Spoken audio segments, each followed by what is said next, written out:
Bonjour Marco Mazza, vous êtes professeur à la Haute École d'ingénierie et d'architecture de Fribourg et en 2022 vous avez contribué au Swisscansat.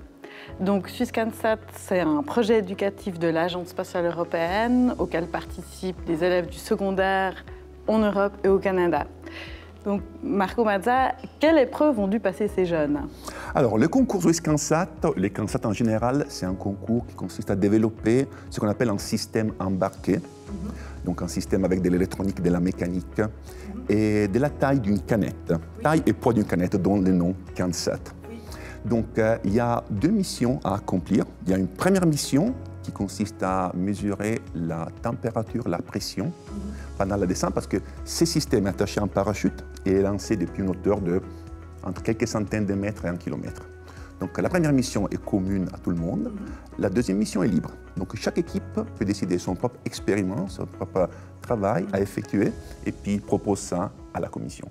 Donc les enseignants du domaine ingénierie et architecture, ils ont accompagné les équipes de jeunes dans la réalisation de ces projets. En quoi a consisté ce soutien? En fait, c'est une double action. La première action, chaque équipe peut demander un parrain, un mentor, qui peut les suivre pendant le projet. Donc ça veut dire qu'ils regardent un peu qu'est-ce qu'ils font, qu'est-ce qu'ils développent, les aident à résoudre leurs problèmes.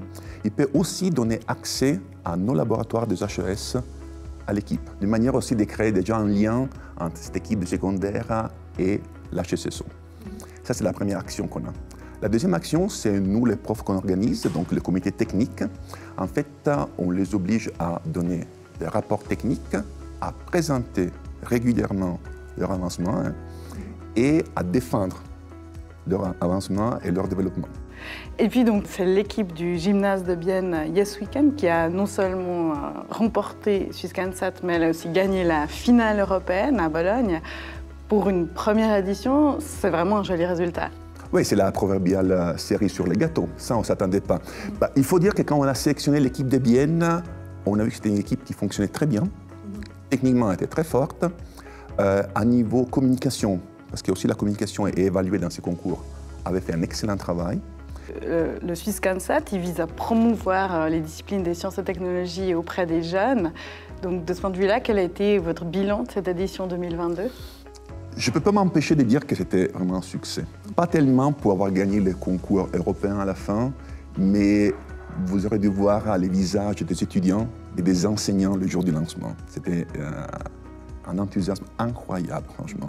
Je pense qu'on a montré que le métier d'ingénieur HES est un métier intéressant, passionnant et qui fait rêver. Et en plus, j'aimerais dire que l'image de l'HSSO a bien brillé dans ce concours, je dirais aussi bien que les yeux des jeunes participants au concours. Donc c'était vraiment une expérience unique. Merci Marco Mazza. Merci à vous.